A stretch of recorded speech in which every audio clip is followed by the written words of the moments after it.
I am a runner, but not what you think. I don't run around a track or a treadmill. When I run, it's just to get away. When I first applied to the study abroad, that's what I was doing.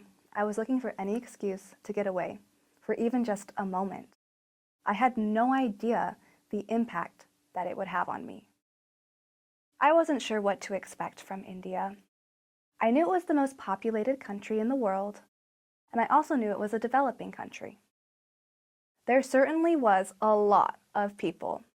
While in the more urban areas, the streets were packed, mostly of men working. The roads full, bumper to bumper. Well, bumper to moped, to tuk-tuk, to person. There was also cows. Anyways, the streets were packed, full of swerving, honking, and people doing their best to make an income, provide, and live their lives. Knowing India is a developing country is one thing. Seeing India develop in front of you is completely different. There was a juxtaposition of poverty and luxury. Our first nights, we stayed near a mall. This mall was clean, bright, and expansive. One of the nicest I had ever been to. But immediately leaving the mall, you would see malnourished beggars on its steps. Walking the streets, there was various aromas, notably the stacks of litter rotting in the summer heat. We found ourselves headed down below to the subway. To my complete shock, as we descended, the air got cooler and our surroundings got cleaner. We stepped onto the metro, the car clean, and the air cold and crisp. This experience showcases the juxtaposition of luxury and poverty seen in India.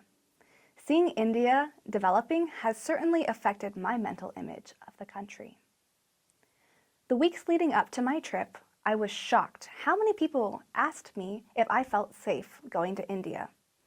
Safety while traveling has always been something I've been aware of. I've always joked that I'm snatchable, easy to snatch and run away with. However, I trusted our slick team to keep us safe.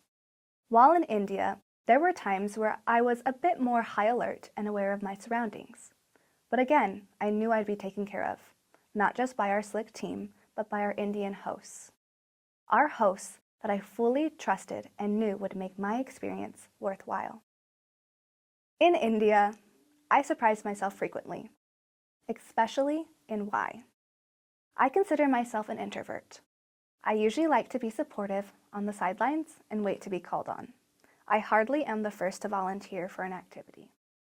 Reflecting back, I wondered what had shifted to allow me to be more confident and more willing to put myself out there. I believe I can pinpoint it to one of the first schools we visited. The night prior, my roommate, Ruby, and myself got to know Vaishali and her two children, Tina and Raj.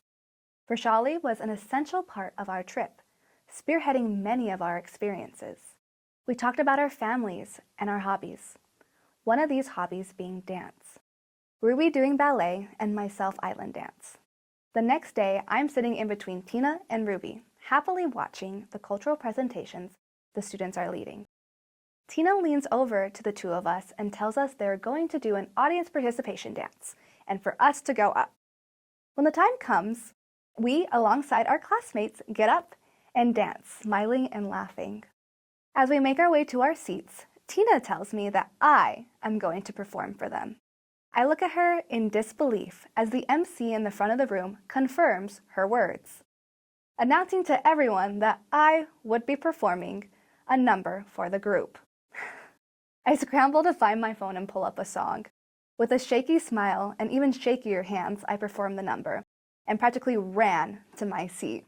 After much assurance that I did good, I was finally able to relax.